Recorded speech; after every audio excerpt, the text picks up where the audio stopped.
hearing to order. Could I have a roll call, please?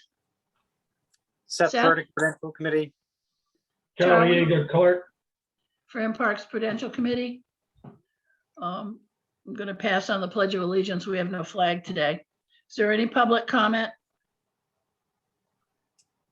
Going. If there is public comment, please use the chat function.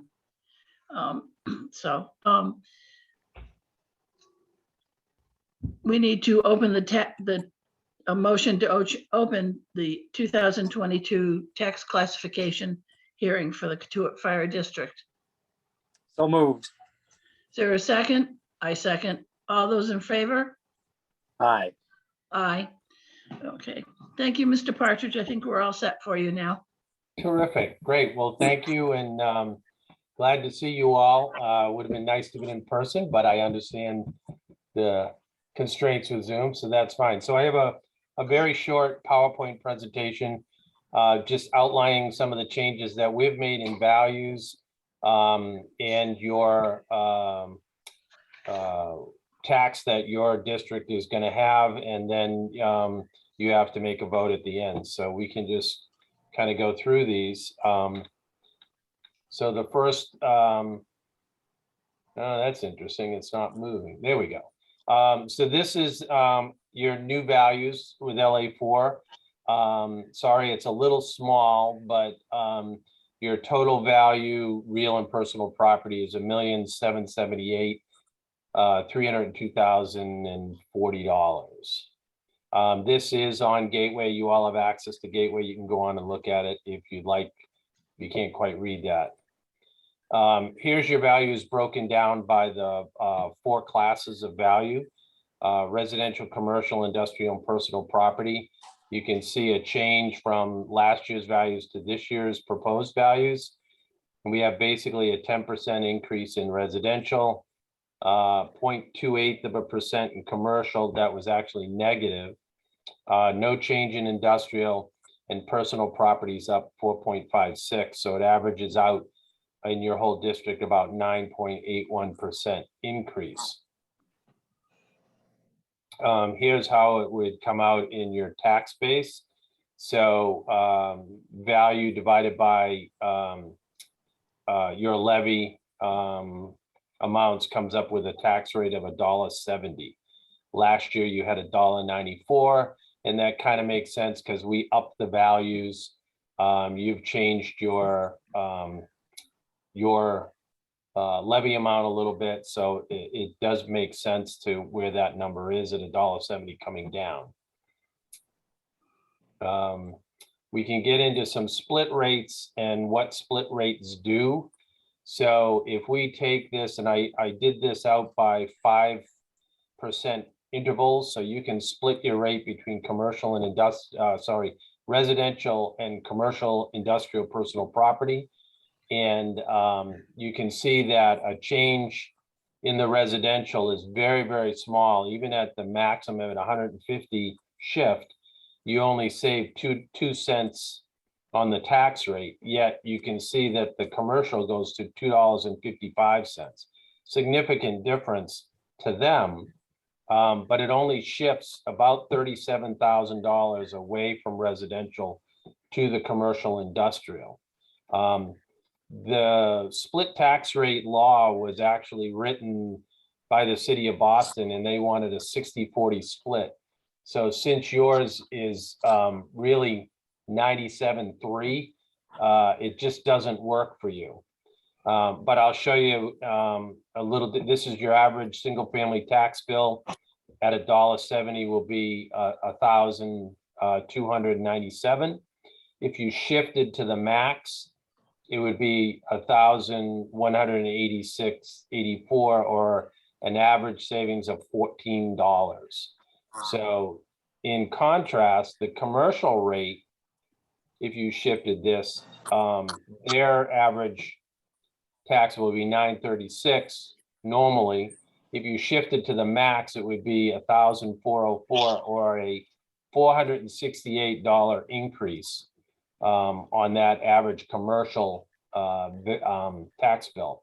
So again, like I said, because you have such a high residential content and such a small commercial, industrial, personal property, you get very little savings on the residential side by croaking the commercial industrial. So it doesn't really work in your district. So the splits, you lack that commercial base to be able to do it.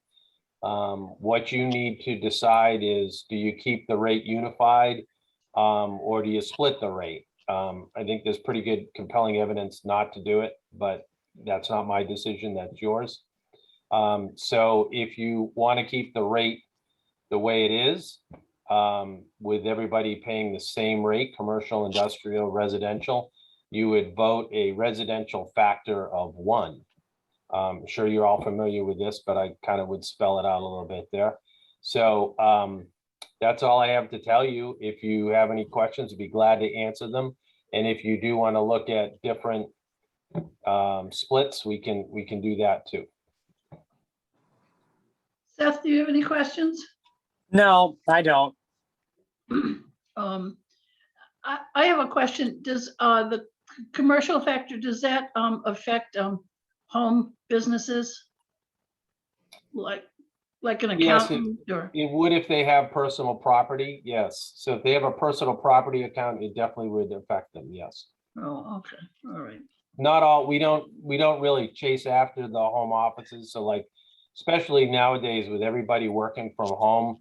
I mean, I have a home office at my house, but it's not really, it's a desk, and we do have a $10,000 minimum to get a personal property bill. And most home offices, they don't have $10,000 worth of equipment or desks or computers at their house. So we don't, I don't think it would make a big difference with them, because I don't think we'd hit them.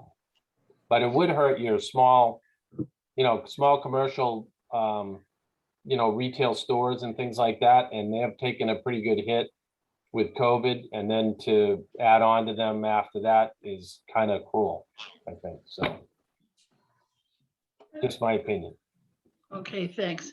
So I'll accept a motion to accept a residential factor of 1 for the 2022 tax year. So moved. I'll take a second. In favor? Seth? Seth Burdick, aye. Fran Parks, aye.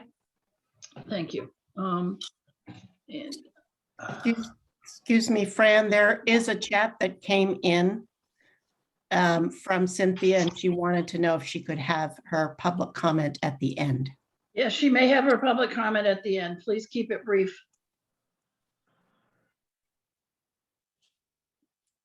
Are you inviting that now from her? Can you see Doing the it. chat? I did it. Okay.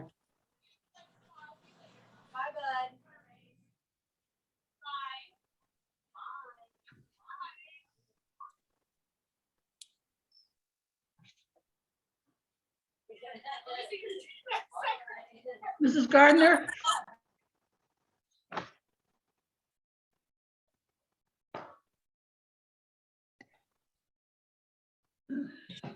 Cynthia Gardner's on mute, but you've asked her to type out her text question. So, and she's not doing that. I am trying. Oh, okay. Can I just say it? Go ahead. Okay, hi, Fran.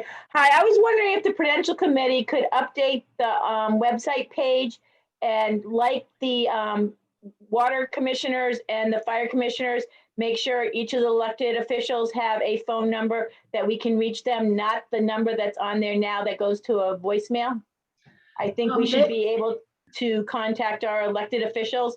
And then I have a question. Why is Seth's email different than the other two members? I don't know. I haven't looked at it, but they were asked for whether they wanted to have their personal phone numbers on the website or to use the district phone number that's available. And their decision was to use the district phone number. So how often do they check that message? I'm in there more once a week, and I will look at that phone line.